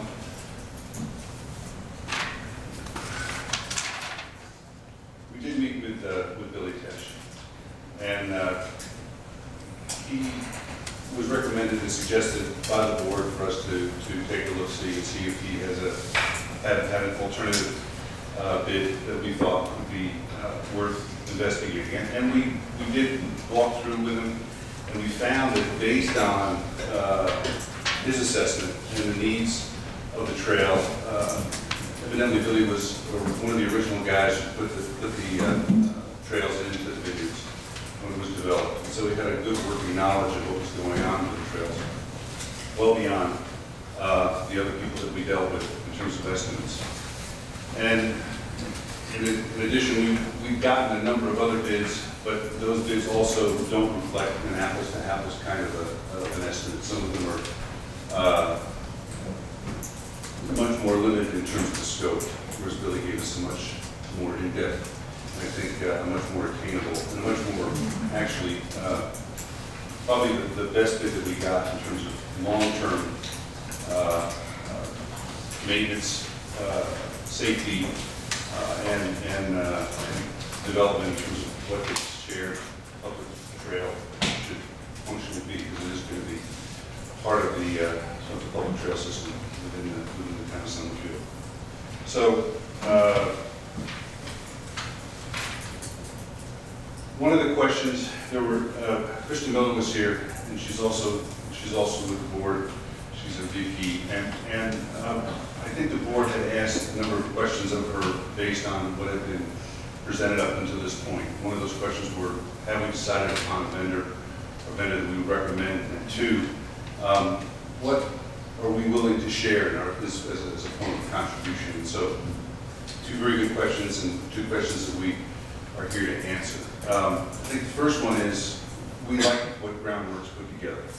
We think that what they put together is comprehensive, not only in the near term in terms of durability and safety, we also think it's going to be easier and much more efficient to maintain over a long period of time. The other thing is that the question we had to ask ourselves is, and it seemed to be a very difficult question, is where do we go and how do we find out kind of where we started? In 2004, an easement agreement was created, but we couldn't locate it. We couldn't find out in any of the records that we had in our archives what that easement agreement looked like. And so we reached out to Slider Management, who's our management group, and then we got plugged into a gentleman by the name of Stephen Black, who's an attorney, or the attorney. We asked him to look into it and see if he could find that agreement, and he did. And what I'd like to do, if I could, is this may create some little conversation among the council. It's never been clear in terms of what amount of responsibility the vineyards was supposed to contribute. You guys, if you could. If you've already seen this, my apologies. But on the second page, bullet point number 5, what you'll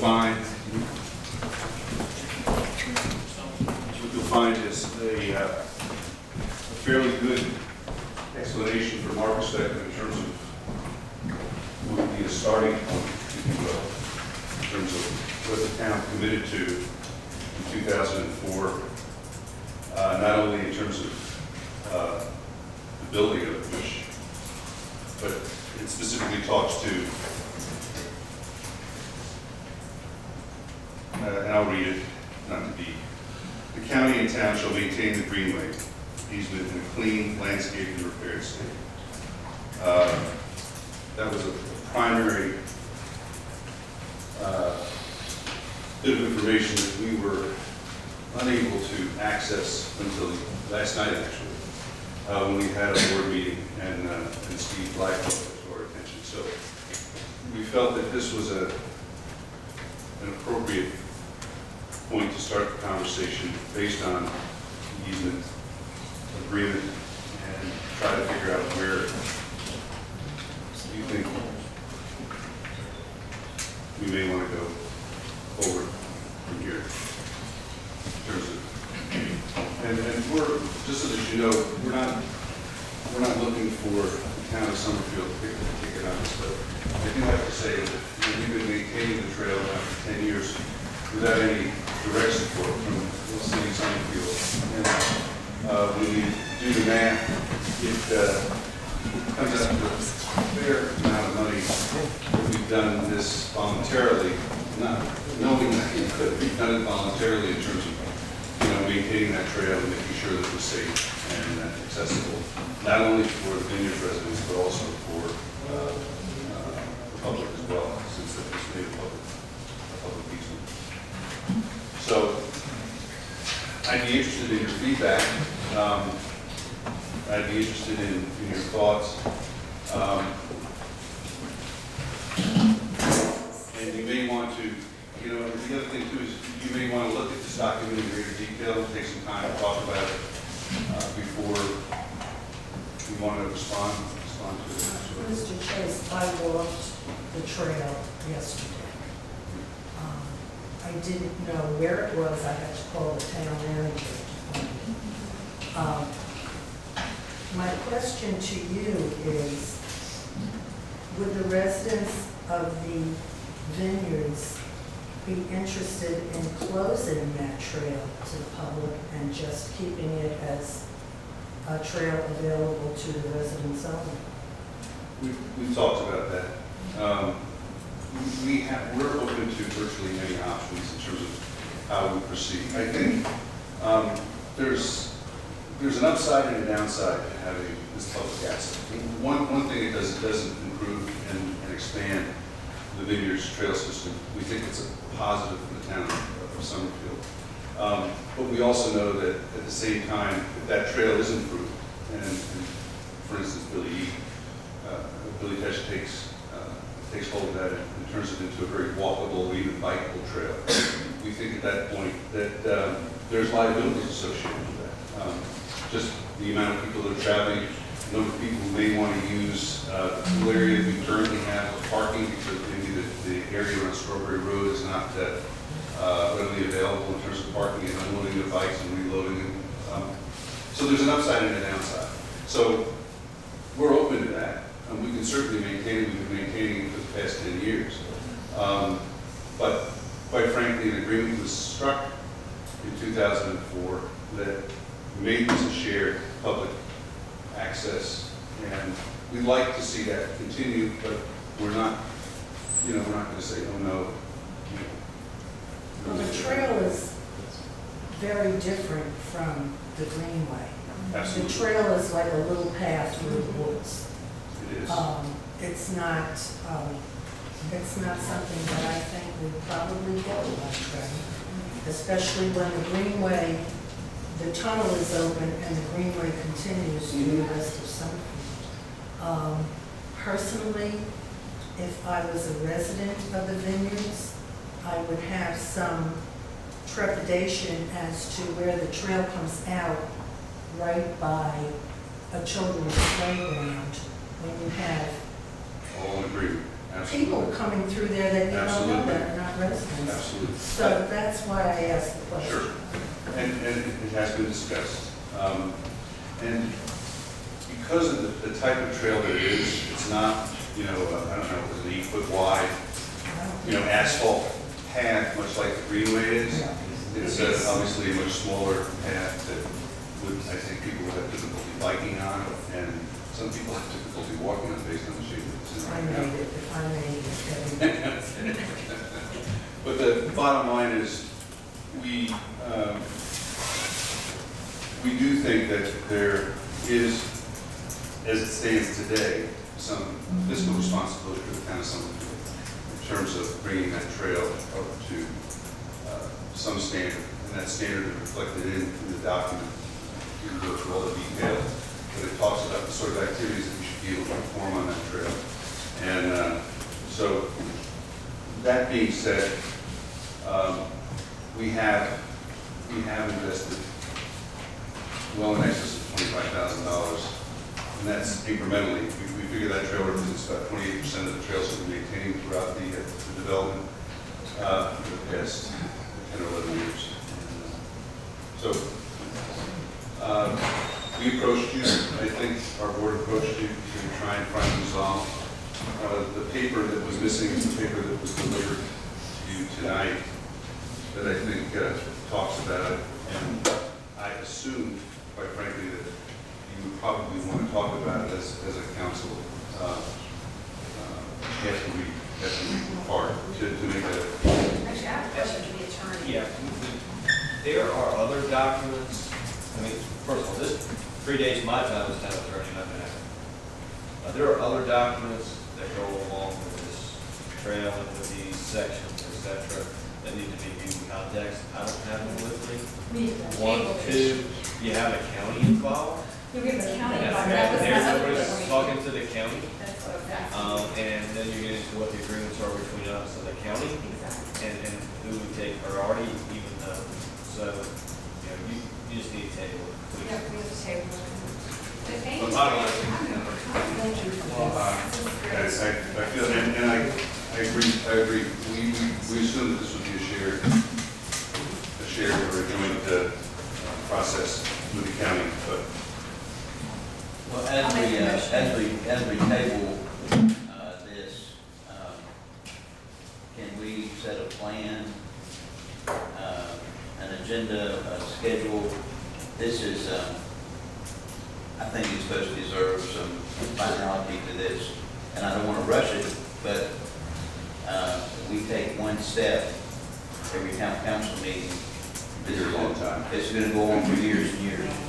So what would be a suggestion that we could commit, that we could get done by our next town council meeting, be able to properly discuss it? Because it's come up 3 or 4 times now, and we have a 5-minute conversation and we have to table it. So, Yeah, I understand that. well, every time it's something that we didn't have. We're doing one piece at a time. I'm just interested in the way that we can progress this to give us some closure. All I can tell you is I'll pull everything I can and do everything in my power to have it ready to go in September if I can. Okay. Can't speak for other folks in the county and whether they're gonna be available or not available, so I'm sorry. I mean, That's can't- Yeah, no, we're not. We're not playing around. You have to look into it, so the last Monday. Yes, the last Monday of the month. Okay, so we're trying to do that in the next month. Okay. So I'll make a motion. Do we need a motion or not? Just table it, yeah. table it. I will say in passing, Scott's been very, very helpful and very supportive in terms of this process. And I think that he's helped facilitate this before. But we do think that for us, the defining document was the one that was presented in terms of what occurred long ago before probably any of us were in this environment. So, Did you discuss this at your last homeowners association? well, we had a special meeting last night when this occurred. And yes, it was part of the conversation. We just got this information last night, so that was the first step we saw it. Otherwise, we would give it to you. And I just want to say that we're really grateful to you for Scott for his time on this project and also for you for recommending Billy Pesh. And I think to speak to the private trail issue, I think that would be extremely difficult for us to regulate. You know, people don't really read signs or follow signs anyway. The liability would be great. And so I think it is our goal. That other trail we have says no public access. Right, but it doesn't lead on to, you know. On the greenway. And we do take up 6% of the population of Summerfield, which will give access to the greenway that we're investing in to get people out there to exercise and have that health and that experience of connecting. There will probably be people who come from Summerfield who are trying to get down to Vermille, and they can't make it all the way, and our path is a fun little exploration for them as they go. I noticed that there were posted signs. I came from the Greenway towards your development, and there were posted signs on the left-hand side, who owns that property? Because there was no name on the posted signs. The posted sign that said 2150? No, posted, keep off, on the trees. Yeah, there's a 20-foot easement through there. Beyond, on either side of that, it's all vineyard property, yeah. Okay. Thank you. Thank you. Very much.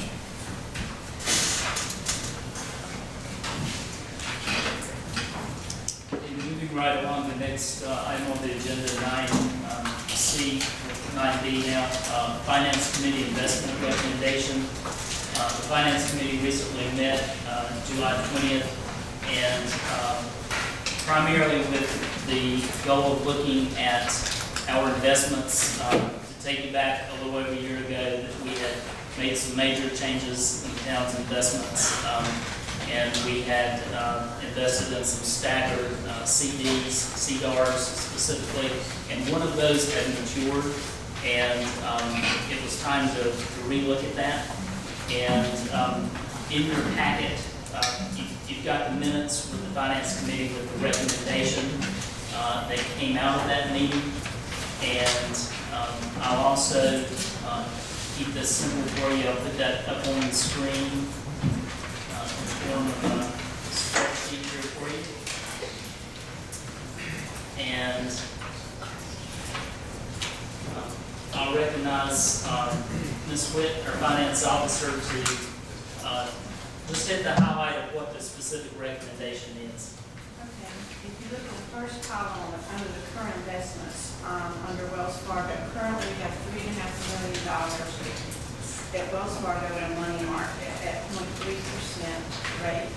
The recommendation from the Finance Committee would be to pull away from Wells Fargo completely because of basically rates. We've been very satisfied with their customer service, but just because of rates, we were thinking of moving that. Well, that actually, the $3.5 million would go to the Bank of North Carolina at 1% would be the recommendation. A money market at 1%. That rate could change any time, but it's obvious that it should stay that way until the end of the year. The next two line items, the Bank of North Carolina, $1.5 million each. Those would stay the same.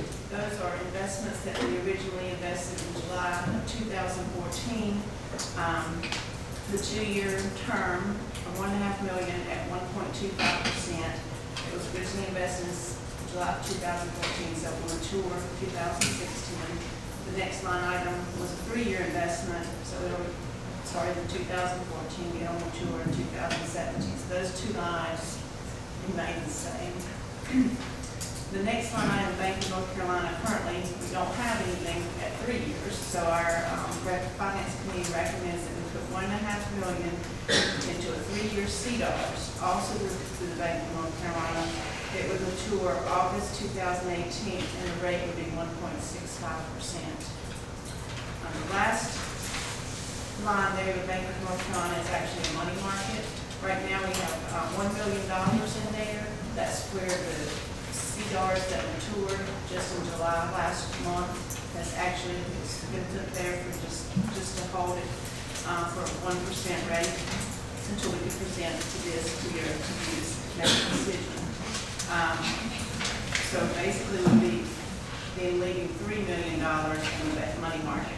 So in a nutshell, you would take $3.5 million out of Wells Fargo completely, put $1.5 million of that into the Bank of North Carolina for 3 years at 1.65%, and then there will be $3 million remaining at 1% in a money market. And the nice thing about that is it is liquid; it can be moved at any time if rates started going up. We also included the cash management investment policy. Just the highlight of that is our priorities are safety, liquidity, and yield in that order. And just from a quick look at what you see on the screen, I think the obvious question is, well, are you diversified if you're moving, if you've got one bank name up there and you're moving Wells Fargo to that same bank? But the thing I wanted to explain is those CDs, those 3 CDRs, are actually diversified among many different things. And we have a list because those are in increments a little less than 250,000. And so there is the diversity there.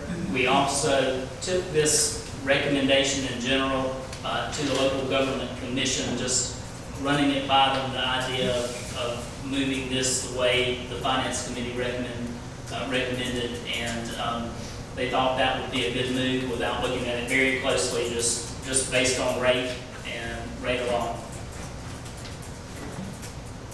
Okay. Discussion? Now, we were at the finance committee meeting, Mr. McClellan, myself, and a few other people, private citizens. And we all thought that what the finance committee recommended was good for the town. It's a great extension of what we started last year. Yeah, it was a very good discussion, and there were new people on the finance committee, and they all contributed.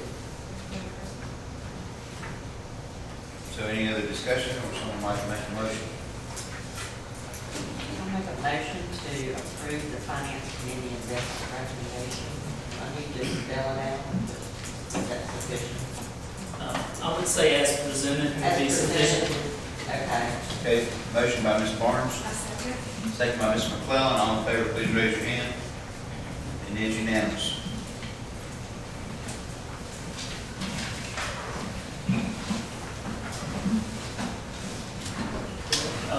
Moving on to the next item, the A&Y Greenway South Design proposal. At the last meeting, we selected, council selected a firm for the design, and the charge was to bring you back a detailed design proposal and price for consideration to move forward. And that charge was to our review committee, which is myself, Craig McKinney, and Doug Campbello. And we have been negotiating with Stewart. It's been a very good start to this process.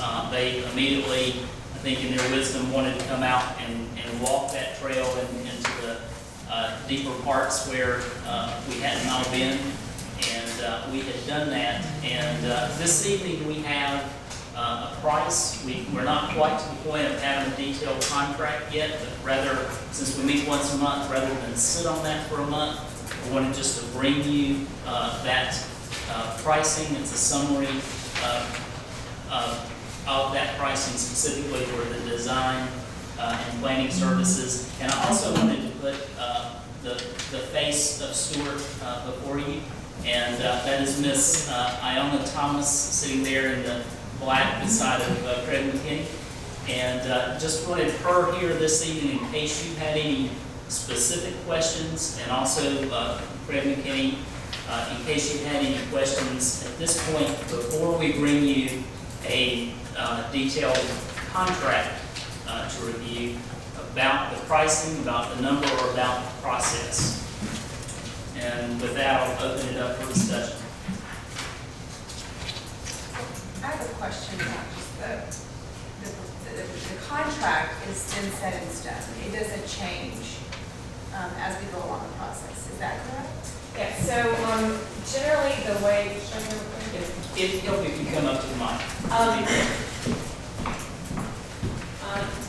Generally the way consultants work in the design field is we give you a lump sum fee estimate. And nobody has a crystal ball. That's our best guess based on what we know and what the client is telling us what they want. And so that's why we went out and trekked through the woods to get on the ground and make sure that we understand exactly how many crossing structures we might need. Are there drainage issues? Are there steep topography? Just we really want to understand in detail so that we can give you a best price. I don't know how much experience you guys have had with consulting firms. Too many.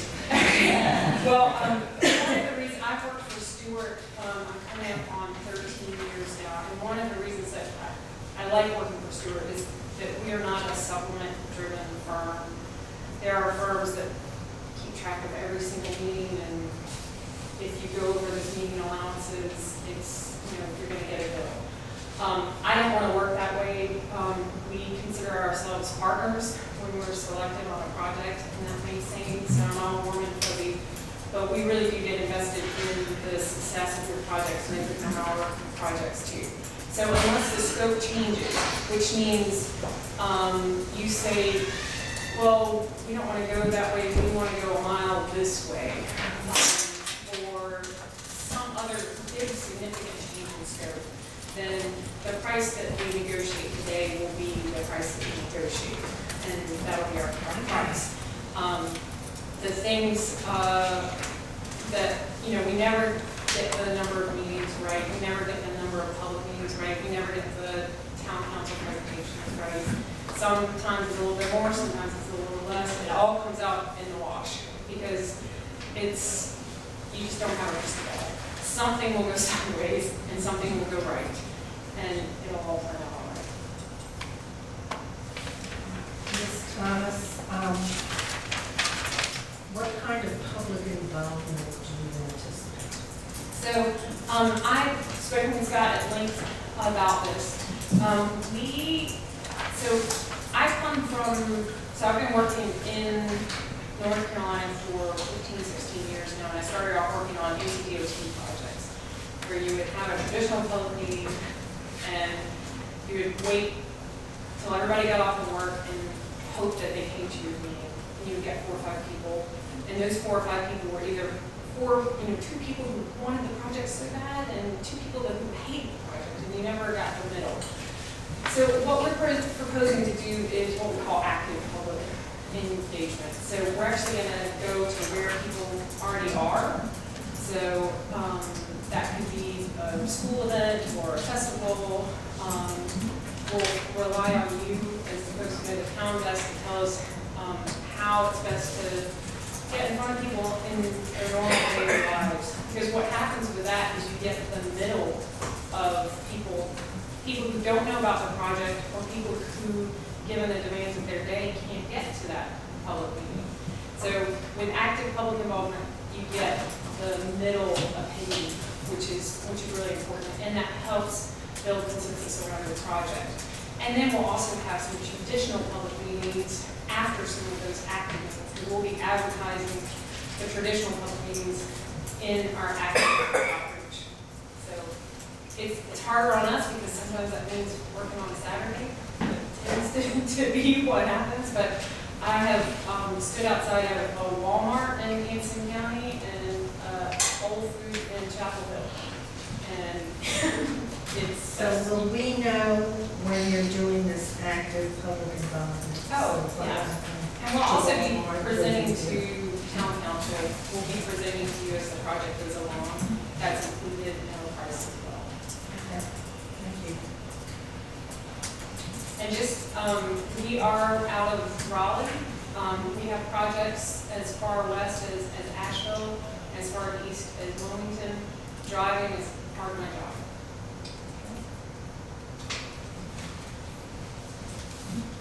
Well, thank you. I think that we've made a good decision. Appreciate the input and what, I like what you were saying and how you're going to go about doing it. So I think this will be the best way to really see if we can find out get people more involved, just like we did with the NCDOT. I think that's important for people to come out and really understand or have more of an understanding about how we're going to go, how you're going to go about doing it and finding out what to do. So, right, and this is also the town's project. This isn't, our job is to figure out what the citizens' vision is for the project. What we think doesn't matter. When it comes to the technical part of it and, navigating funding the NCDOT and permitting and all, that's what it pays for us. You guys are paying for us to help you articulate your vision. How long do you think it will take to go through all the iterations and get to a final plan? I would think, if we are able to get under contract this fall, we will have the, what we call a right-of-way package, about this time, fall of next year. So, we like to push on our projects. What is the right-of-way package? So, the right-of-way package, so this is NCDOT speak. And the reason we use NCDOT speak is from our bicycle and pedestrian practice, I would say 98% of the projects that we've designed in North Carolina have been funded by NCDOT and the federal government. So with a 20% local participation, we're getting 80% of the funding from the federal government, which is our gas tax coming back to us. That money is being spent in North Carolina in your surrounding communities and being dispersed. So I encourage you to participate and go for it. The right-of-way package is what you need for NCDOT to approve the acquisition of easements. So NCDOT, before they will let you begin acquisition, they want to know that you've done your due diligence and your design and engineering well enough so that those easements that you're proposing don't move around, because they don't want to be in a situation where they're acquiring, going down the path of acquisition, and things changing. So I think DOT has in the past gotten burned on locally administered projects because they've allowed right-of-way funds to be turned loose a little too soon. And so now they're wanting a very mature package before they will let you go into right-of-way. And I believe the plan, from what I understand, is to pursue right-of-way construction funding through the MPO prioritization process for this project. So this package will have everything in it to line up to be competitive in that process. And you anticipate fall of next year? Fall of next year for that right-of-way package. Okay, thank you. If there aren't any more questions. Can I just say there are a couple of people here from the Trails Committee. Do they have any questions, or are you already met Ms. Thomas? No, this is the first, but Do you have a question, Jane? not at this point. I hope that we will have, input later on. Yeah, definitely. I think we'll be presenting to you guys as we go along. And I just have to say, I'm very charmed by your town, and I'm very happy to have the project. Thank you. And next step on that will be bringing you a contract for review and go from there. Next item on the agenda, quickly, my report, just a few things. Very soon I'll be bringing you the Guilford County multi-jurisdictional hazard mitigation plan that's being reviewed by North Carolina Emergency Management and Federal Emergency Management. And that will come for you soon. We'll let you know that the athletic park entrance road, that's progressing in terms of the property transactions, so we're moving forward there. One last thing quickly, it was mentioned, political signs were mentioned at some point in public comments. I'm going to be sending out a memo really soon to all of the candidates that'll be really clear on what you can do in public right of way, what you can do on private property, just to clarify what the statutes say. And so look for that soon if you're a candidate. And that's all I have. Thank you, Mr. Rogers. Reports, updates, or comments from the council? I have a question of the manager. In the history committee minutes, one of the members asked a question about ex officio membership. Have you addressed that with her or with the history committee? Mary Jane Williams. I don't remember the question. the minutes. Can you take that? Sure. Dig it out. Okay. She wanted to know exactly what an ex officio member was, if my memory serves. And here it says, Mary Jane Gordon brought up the question of what is the procedure for ex officio members? Well, as far as procedure, they are a member, and it's defined in our general committee ordinance, and it's generally defined as a non-voting position. And so it's an official member that is not counted toward the quorum calculation. And that member has input but not voting authority. And that's an off-the-cuff answer, but we haven't defined. Someone clearly. that does not reside in the town of Summerfield, is that correct?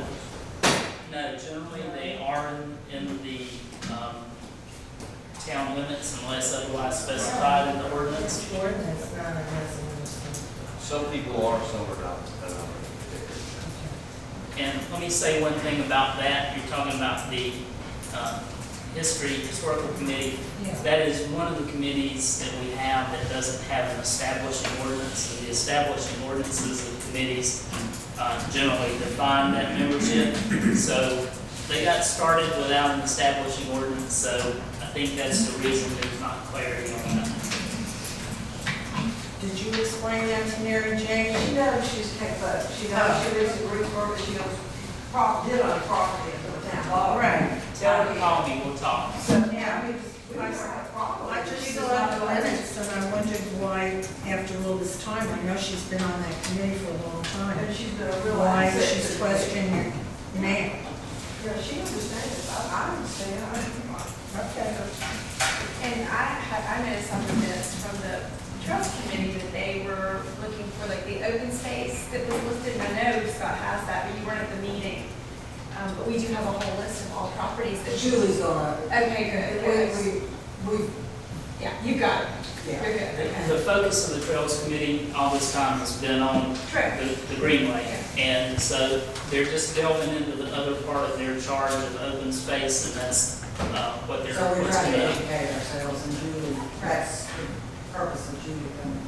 And I noticed in the minutes from the Finance Committee that no guests were listed and there were other guests that meeting. Is this a bad time to go back to this real quick, Mr. Mayor? No? Reports, updates, or comments? I didn't want to give you all a date certain, because what you're doing, or what you're doing, is understandably, so very much the owner was taking one sentence in this document and saying, okay, it's the only hope it's not. We signed this document, it was signed by us, what the minutes reflect, what's the agreement, what was the agreement between us and the county at the time.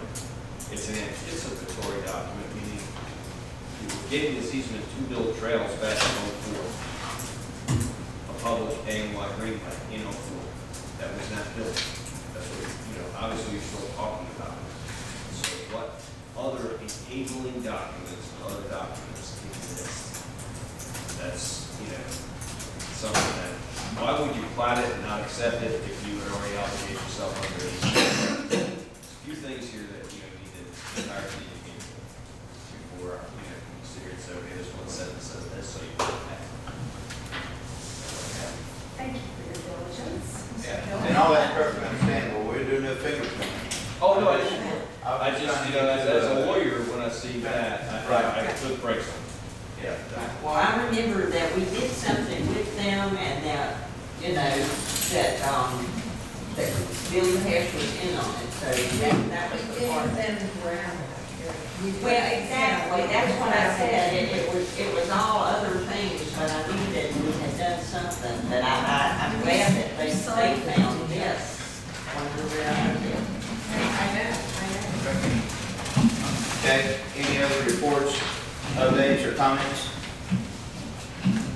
Any other, I'm sorry? Any meeting that is the 26th, I think, of August, last one was canceled, so don't know what's going on. Okay, any other business? I just want to thank our attorney for sending us a copy of the bills that have been enacted for our residents. Thank you so much. Anything else? If not, hearing nothing, we'll entertain a motion to adjourn. If someone would like to make. I will make a motion that we adjourn. Motion by Mr. Adams.